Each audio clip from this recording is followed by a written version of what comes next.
pecado afeta a visão. Vamos ver juntos? Diga, o pecado afeta a visão. Quando, naquela situação com Dalila, os filisteus, Dalila pertencia ao povo filisteu, quando Dalila arma com os filisteus ali a entrega de Sansão, e enfim, tem toda aquela coisa dela tentar descobrir o segredo, dela ficar conversando com Sansão e falando qual é o seu segredo, qual é o seu segredo, enfim. Quando os filisteus pegam Sansão, a primeira coisa que eles fazem é cegar Sansão, é furar os olhos de Sansão. Sansão tem sua visão prejudicada, ele fica cego. E uma das marcas do pecado na vida do homem, na vida da mulher, é essa: é cegar a pessoa, é afetar a visão. Você já deve ter visto uma pessoa mergulhada no pecado, ou de repente você já viveu uma situação assim na sua vida, e você simplesmente ficou cego, e você passou a não medir as consequências, as atitudes. Você simplesmente perdeu a noção de o que é certo e o que é errado. Você começou a agir como um animal, como uma pessoa inconsequente. E um dos fatores que o pecado gera, uma das consequências que o pecado vai gerar na vida de um homem que está mergulhado no pecado, é de fazer com que essa pessoa perca a capacidade de tomar decisão, de olhar para a vida de uma forma real, exata. Ela fica simplesmente com a visão afetada. Olha o que aconteceu com Adão e Eva em Gênesis 3, a partir do verso 6. O texto diz assim: a mulher viu que a árvore era linda e que seu fruto parecia delicioso, e desejou a sabedoria que ele lhe daria.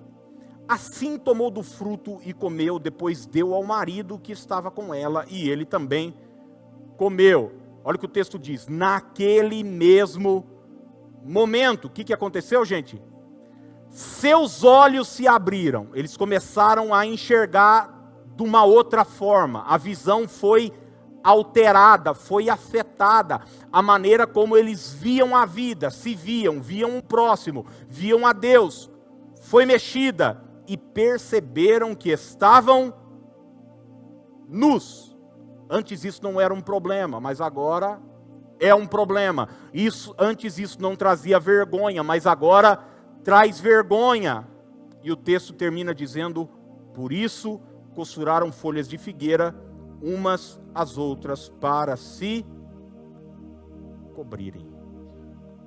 Você já deve ter pensado: poxa, fulano não está vendo o que ele está fazendo com a vida dele? Não está. Também esse cara não está vendo, mas essa pessoa não está vendo que ele vai acabar com a família, vai destruir, vai ferir os filhos, vai envergonhar o nome de Deus. Cara, ele não está vendo. Não está, porque o pecado traz cegueira, afeta a nossa visão.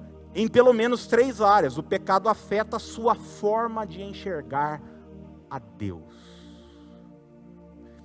É curioso, né? Porque você vai ver Adão e Eva, Deus todos os dias ia para o jardim, se encontrar com eles, sim ou não? Na viração do dia. E é interessante que você vai ver que naquele dia que eles comem do fruto, Deus também vai. Quem é que não vai? Adão e Eva. E Adão vai apresentar para Deus a razão pela qual ele não vai. Ele diz: eu tive medo do Senhor. Eu tive medo. Adão nunca teve medo de Deus. Pelo contrário, Deus era seu amigo. Deus era uma voz diária que conversava com ele, que dava ordens a ele, que dava responsabilidades para Adão, dizendo: olha, você vai cuidar do jardim, você vai dar nome para os animais, você vai fazer isso, você vai fazer aquilo. Deus e Adão eram parceiros naquele empreendimento do Éden. Mas agora Adão via a Deus de uma forma completamente diferente. Por quê? Porque o pecado afeta a nossa maneira de enxergar a Deus. Tem muita gente com medo de Deus dentro da igreja, e o problema é o pecado. Tem uma vida às vezes escondida, uma vida secreta, tem coisas ocultas, não resolvidas, não tratadas, e todas as vezes que você vem para a casa de Deus, na hora de adorar a Deus, você não enxerga um pai amoroso, que está doido para te abençoar, você enxerga um tirano, que está buscando uma oportunidade para te prejudicar. O que aconteceu com você? O pecado afetou a sua visão. Mas o pecado não afeta somente a maneira como nós enxergamos a Deus. O pecado afeta a maneira como nós enxergamos o próximo também. As pessoas que estão ao nosso lado. A gente começa a se relacionar com os outros de forma diferente. A gente vai perdendo a inocência. É isso que acontece com Adão e Eva. É isso que acontece com o filho de Adão e Eva, Caim. A ponto de eu ter que matar o meu irmão. Por quê? Porque a vitória do outro não é mais a minha vitória. Pelo contrário, o outro se torna o meu rival. E tem muita gente cheia de preconceito, cheia de bobagens na vida, cheia de julgamentos, de pré-julgamentos, de avaliação, dizendo fulano é isso, Beltrano é aquilo, tal e não sei o quê.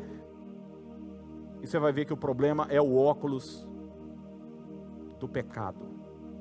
Por exemplo, você já reparou que para uma pessoa sem vergonha, todo mundo é sem vergonha? Já reparou uma coisa dessa ou não? Por quê? Porque a régua que eu vou medir o outro é a régua que eu uso para me medir. Então, se eu sou um cara malicioso, eu vou achar que todo mundo é malicioso. Se eu sou um cara que eu passo a perna em todo mundo na vida financeira, estou sempre buscando um jeito de dar tombo nos outros e tal, eu fico sempre doido de preocupação de alguém dar tombo em mim. O problema é o outro? Não, o problema sou eu. Essa mania minha de agir pecaminosamente vai fazer com que eu olhe para o outro de forma equivocada, mas o pecado também afeta a sua forma de se enxergar. Eu passo a ver a Deus de maneira equivocada, eu passo a olhar para o próximo de maneira equivocada, mas eu passo a me ver de uma maneira alterada. Sabe por quê, gente? Porque quem você é, não é quem você pensa que você é. Quem você é quem Deus diz que você é. A sua verdadeira identidade está escondida em Cristo. Um dia meu pai foi lá e me registrou. Aquiles. Eu tive dezenas de apelidos minha vida inteira, na escola, na família, até hoje, enfim, de amigos de infância, de pessoas que eu convivi, mas eu nunca deixei de ser quem meu pai disse que eu sou.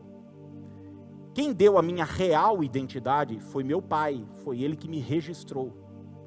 O que eu estou querendo dizer para você é que o seu pai é quem diz quem de fato você é. Você pode ter outros apelidos, você pode ter se denominado um fracassado por experiências que você teve, por situações que você viveu, mas sua verdadeira identidade está na palavra de Deus, em Cristo. Quem Deus diz que você é. E sabe, às vezes a gente se vê de uma maneira tão ruim, nossa autoestima está tão lá embaixo, nossa percepção acerca de quem nós somos, eu sou um lixo, eu sou isso, eu não sirvo para nada, eu sou um fracassado, eu sou uma fracassada, e você vai descobrir que por trás de palavras como essa, sabe o que está? O pecado, que alterou a nossa visão. O pecado traz essa alteração, a gente se vê de forma distorcida, você só vai conseguir se enxergar da maneira correta quando você olhar para o espelho, que é a palavra de Deus.